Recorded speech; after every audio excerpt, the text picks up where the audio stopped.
Well, good morning, Lifevantage. Honestly, I can't think of a better place to be than right here with the best people on the planet. Do you agree? Now, I believe, is the best time to be part of Lifevantage. Earlier this week, we announced a little earlier, a record quarter for us, 58 point something million. But what does that mean for you? That means that your businesses, each of you individually and collectively, had your best months in the history of the company. That means the biggest checks and the most success. So congratulations to each of you guys. Because that number is really just a score on what you are doing. Also on Monday, we announced or made an update or updated our forecast or guidance for where we are going for the year. And not only are we projecting that we're going to beat our record year, but that we're going to crush it. So congratulations to you guys. Thank you. It's fun being scorekeeper. That's why I always say it's you guys that we're really reporting on. It's your collective efforts. And it's always a pleasure and an honor to do that. So as a company, we're doing well. But I guess the question would be, as an industry, where are we headed? And it's interesting to me because we have a number of members of our board of directors that are some pretty high-level people. One of them is Darwin Lewis, who was the Chief Customer Officer for S.C. Johnson. S.C. Johnson is, I don't even know how many billion, probably a $20 billion company. We have Vinayak Hedge, who is the Chief Marketing Officer for Airbnb. And actually, these two gentlemen are part of what we call the Strategic Planning Committee for the board. So I chair that committee, and then these two gentlemen are on it. And I get a chance to sit and talk to them quite a bit about where we see this industry as well as all business heading. And I believe that we're in a phase which I call the war of the side hustle, meaning that we're competing with multiple companies for the entrepreneurial activity of everyone. And I believe if there's going to be some disruption that comes into our industry, it's going to be from one of these, I call them blitz-scaling companies. These companies that have come in and grown very quickly. And as you can see, Airbnb is represented up there, and we have we have their Chief Marketing Officer on our team helping us plan. And so the other day, I was going to give a talk for the Direct Selling Association, so I gave him a call. Vinayak Hedge with Airbnb, and I started asking him a few questions. And one of the questions that I asked him was, do you see your company as a competitor to direct selling? And his initial response was, no, we're not a competitor. And I said, really? Are you sure that you're not a competitor to us? And he sat there and he paused for maybe 20 or 30 seconds, and he said, well, companies like these right here, he said, our goal or mission in life is to create millions of entrepreneurs. What is your mission? Now, he said that rhetorically because he knows that that's what we do, not only as a company, but as an industry. So he said, in this instance, he goes, I believe that we're direct competitors. And so some of the next questions I began posing to him was, how do we protect ourselves as an industry and as a company from companies like yours? And I won't get into everything that he said. Those are trade secrets. But it made me think, and also from our strategic planning, begin pondering the question of this. What is the engine that drives long-term everything in this industry and is really our competitive advantage? Now, if you think about this question, you'll probably come up with several answers. You may think, well, it's the comp plan. I think that may be part of it. Well, it's the products. Definitely definitely part of it. Events, those play a role. Recognition, a big part of it. But I don't believe that it represents the true competitive advantage that we have. I believe that that is our distributor influencers, okay? That's each of you, but specifically those that we would classify as influencers. Now, what I'd like to do today, I'm normally not the rah-rah style presenter. I wish I was a rah-rah guy sometimes. But I like to teach principles. And when Andy Andrews is always up on the stage, he says, look, I'm not an entertainer, I'm not a motivational speaker, but I teach principles because those can change your lives. So let me teach you a new principle, which I call the influencer conundrum. And if you've been keeping track, on previous events, I've talked about 7 different principles. So this is principle number 8. Now, for those of you who have done opportunity meetings, and how many have been at the front of an opportunity meeting? Okay? You may have drawn this. Whoops, I think I went one ahead. You may have drawn this, right? This is an important thing you want to look at, and this is the most important spot to be. You want to come in right here, right? Does it sound familiar? Okay. Unfortunately, this is just the very beginning of the story. And where the star isn't necessarily the most important part. And what I want to talk to you about is what is one of the most important pieces. It's not where that star is right now, it's where the star is right here. What happens to a company when they get right there and they go through a growth cycle? And much of that is influenced by what happens down here on this line, okay? This is what happens on this line, we call this the influencer line, is really what governs the long-term viability of a company. How many had a chance to go to Eric Worre's GoPro event just recently? Okay, so quite a few of you. His opening talk, he discussed this, and a few weeks after that event, he flew into Salt Lake, and he and I were able to spend about a half a day together in my office, just kind of brainstorming a little bit more through this idea. So a lot of the ideas, I just want to give some credit to him. A lot of these ideas come from his talk too, as well as ideas that we've had as a company. So this line right here is the influencer line. Let me see if I don't even know if you can see a laser clear back there, but anyway, this line right there is the influencer line, and it grows on average about 10% year over year, okay? Now, as a company begins growing in revenue, the disparity between the true influencer line and where the revenue line is a critical piece of the longevity of a company. If the influencers in the company are not growing, then it puts more and more pressure on those influencers as the revenue of the company continues to grow. And at some point, the company begins to correct and go back down to the level of the true influencer, okay? So it always returns to the level of how many influencers you have in the organization. Typically, as a company begins to dip like that, you may have many people that join the company, not many, but in some organizations it may be many, that join the company because I call them momentum junkies. What they do is they look to catch a company just as it's growing. They stay with it a little while, and then as soon as it downturns, bam, they jump, right? And we may have had a few like that, just a few. But, okay, 2. Okay. Did I just speak my internal monologue?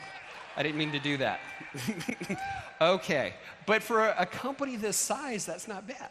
Okay, so typically at this point, you begin getting the momentum junkies diving off, because if all you've known is this part, it's like heroin. You can't, from what I hear, you can't get off of it, okay?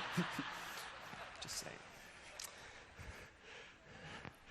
So typically what a company's best option at this point, because if the decline becomes too rapid, too many people start jumping, and when the momentum junkies jump off, if there's too many of them in an organization, it begins to, I don't know, create a stampede, okay? More people begin jumping off, and the company can go into a spiral and go away. What is one of the best results is that a stabilization can occur and that you begin to glide until the influencer line connects again with the revenue line of the company. And hopefully you can keep that up as high as possible. Because then, what typically we don't describe in the company is when the next step happens. Once that line converges again, you're then prepped for another run, okay, of a company. So when we talk about the growth of a company, that we normally just draw that first piece, but really it can be a series of growths that continue to expand and grow the company. And as we talk about legacy companies are the ones that understand this process and continue to grow and go through multiple growth spurts throughout their life cycle, okay? Now, typically this area of growth here lasts on average about 18 months. Now, it can last longer, it can last shorter than that, but on average, it's about 18 months. So let's look at Lifevantage. We began growing very rapidly. You know, we started late 2009, shot up to about 200 million, and then we got a little bit of a downturn. Why? Primarily because the disparity in between the influencers and the revenue were out of alignment, okay? So normally around this time, when it starts dipping, if a company doesn't understand that it's a natural cycle, then all the bells and whistles goes off, red flags are flying, people say, we got to change everything. The comp plan's bad, we need different products, change the management, you know, all of that happens. So most of that happened right here, and I came in around here, okay? Well, I'm glad the company didn't understand it, and they said, hey, change management, and so it was good. Again, I speak my internal monologue, and I should not be doing this.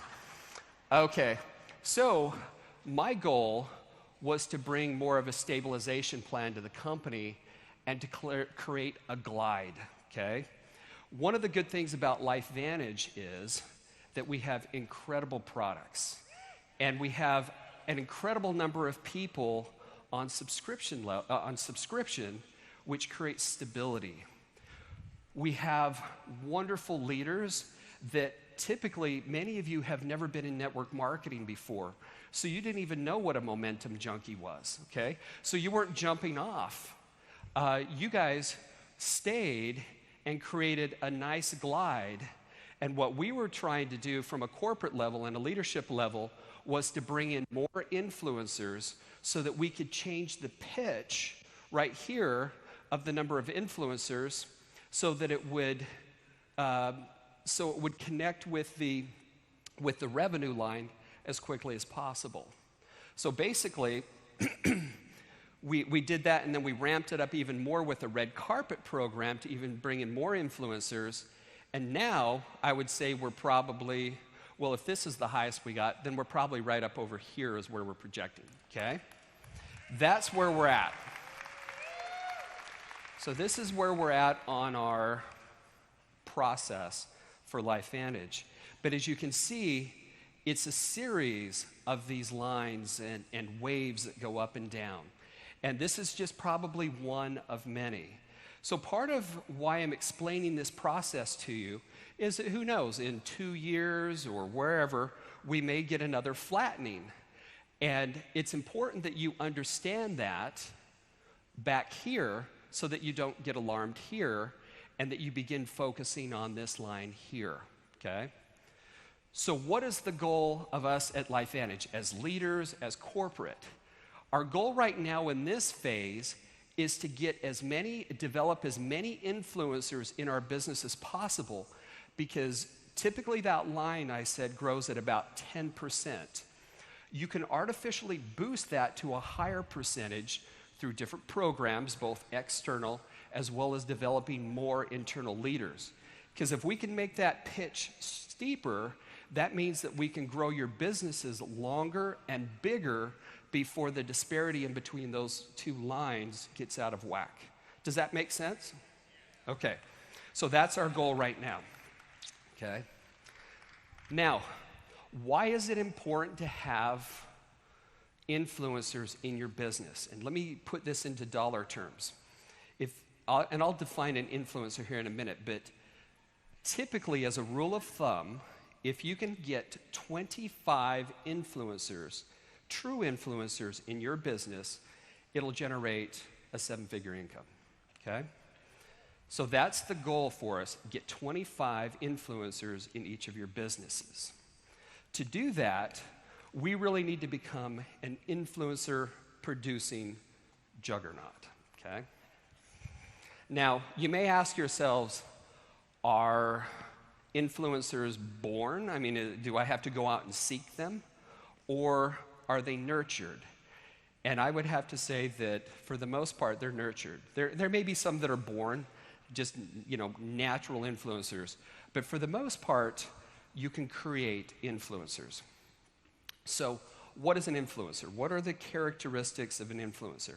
Now, at the Grow Pro event, these are some of the characteristics that Eric Worre said, and I like them. Now, they're very qualitative, so it's kind of hard to gauge them or to run a report to determine if there's an influencer in your group. But what he said was, influencers are independent, okay? And they're problem solvers. Quite often, I can tell if somebody's an influencer if I'm talking to their group or if I'm talking to them, and they said, I think we needed this piece, like this brochure, for our business to grow, and we've been waiting for a year for you to produce it, so we're just hanging out here, right? All I know is if it was my business, man, I'd be making whatever I needed to do in order to move that business forward. So they're independent, they're problem solvers, they're consistent. They create action where action would not have occurred otherwise. And they have a big vision. These were the 5 kind of qualitative items that Eric had said really identify who an influencer is, and I agree with that. But there was also one qualifying piece to it. They had to be hungry, okay? And I think hunger is what drives all the other qualities. And for those of you that have been in the business for a while, think back to when you first got into it. How hungry were you at that time? As I listened to Scott Satterfield just out on the stage, he was talking about his hunger and desire that was moving him forward, and I've heard most of you leaders talk about yours. And it's that hunger that I think is the activation of all those other characteristics. So from a Lifevantage standpoint, how are we defining or trying to track influencers in our business? I think one of the steps to be an influencer on a corporate level, to have a corporate-wide or a cross-line influence, I think you need to become an elite.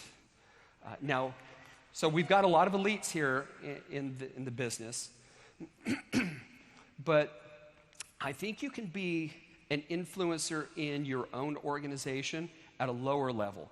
But to really have that broad influence across lines and across the company, you need to be an elite. I think you need to be enrolling monthly. You need to have a new person mentality. And this new person mentality is kind of like that hunger, that you're in that producer mode, okay?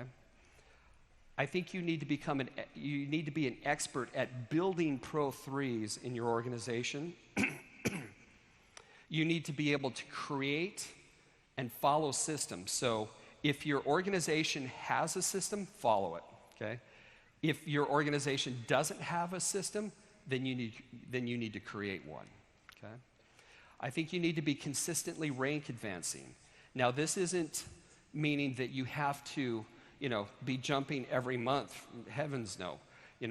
Justin was just giving some numbers yesterday to the elites, saying on average it's about 22 months to reach Pro 7. So, I mean, if you're working towards those ranks, it does take some time. I think they have to qualify for incentive trips. Incentive trip qualification is a huge indicator of, I think, an influencer. And then attend events, okay? Event attendance is non-negotiable. So these are some of the things that as a company, we are looking and developing systems to begin tracking and trying to identify who are true influencers in an organization.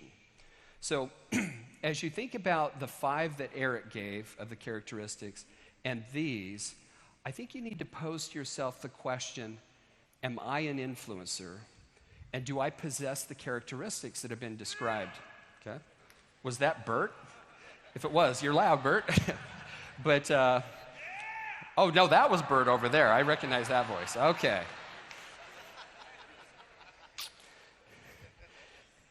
So, and then if you do have these characteristics, I think you need to ask yourself the question, am I hungry? Because I think a lot of us have the characteristics, but lack the hunger. And that may be dependent upon what phase of the business you're in right now. Now you may say, well, what do you mean what phase? Well, there are 4 phases or so to the distributor life cycle. And the first phase could be described as the producer mode. This is when you're early into the business, you're working, you're hungry, you're building, you're actively just outgrowing. And typically, again, as a rule of thumb, this lasts for about 3 years on average, okay?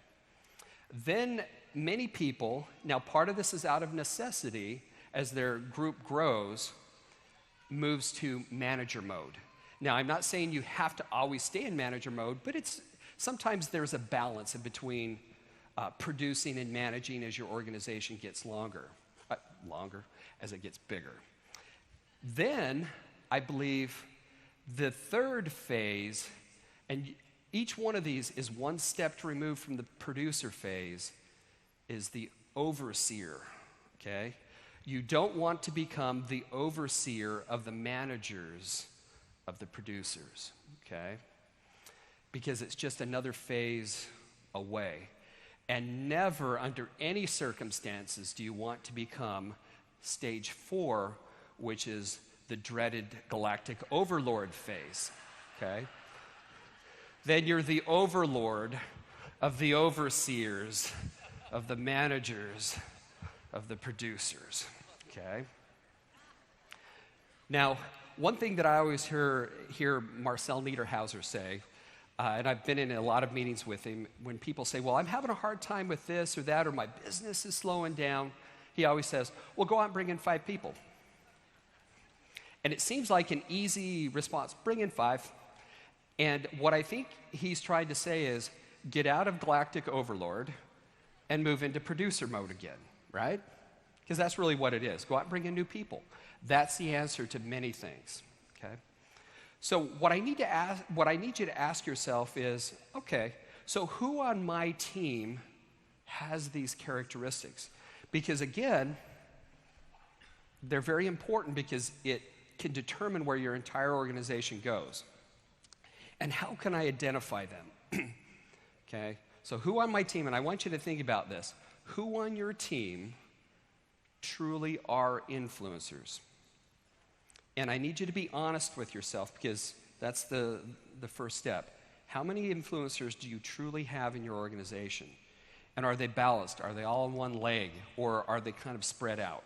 Because you want them kind of spread out. How can you identify them? Who are they? Because the goal, again, is to create 25. Because if we can create 25 in your organization, that can help you achieve a 7-figure income. So how do I become an influencer? Count the number that are in your organization, but you also need to be asking yourself the question, if I'm not an influencer, how can I become an influencer? Now, this idea or this concept of being an influencer is really what we're focusing on at this event. We want to help you both develop and become a true influencer. Now, you may ask yourself, okay, so how do I do that at this event? Well, I would say first, listen closely to the speakers, because each of the topics that we've set up for the leaders, most of them tie back in specifically to the idea of creating an influencer. For instance, let me go over some of the talks. We've got Rye Fry. Where's Rye? Okay, I heard a woo back there. He's talking about how influencers build with purpose. We've got Kai Hayes. Kai? She's talking about breaking through barriers, the influencer mindset. Bob Wagner is talking about the importance of staying new. Now, for him, the importance of staying new is staying in producer mode. That's what he's going to talk about. And Bob's been in the business 27 years, and he's in producer mode, okay? So probably not anybody better to talk about that subject than him. Jenny Crane and Scott Satterfield are covering how influencers present, okay? Tim Cox and Brandon Cunningham, developing influencers, growing from manager to leader, okay? Rachel Jackson and Kim Kubinski, becoming a social media influencer. That ought to be a really great one. We've got Tracy and Russell Blanche and Michelle Poe, influencers and the art of promoting. See how many more I got?